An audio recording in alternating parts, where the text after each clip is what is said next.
Want to turn on Gemini on any Android phone? Here's how to do that. So first of all, let's open up our settings. After that, we gotta scroll down to our Google tab. There we are, so choose it. Now let's tap on all services. After that, we gotta find our search assistant and voice. Let's choose it as well.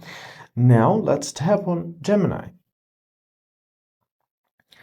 Uh, After, we gotta scroll down to the very bottom of the list until we'll see digital assistants from Google.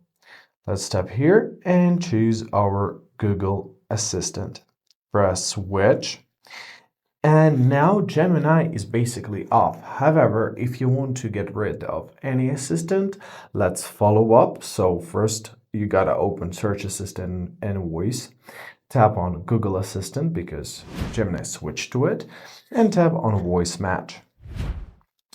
Here, make sure to press Remove Voice Match from all of my devices button. It's right at the bottom. Confirm your choice by pressing Remove. Now the Google Assistant has been turned off.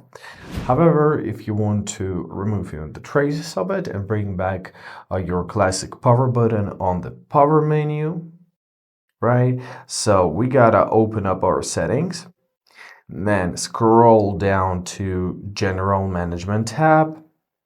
After that, oh, I'm sorry, wrong tab. We gotta find Advanced Features tab. On some phones, it may be in the General Management tab. For example, on Xiaomi. So on Samsung's, it's in Advanced Features. So press Set button.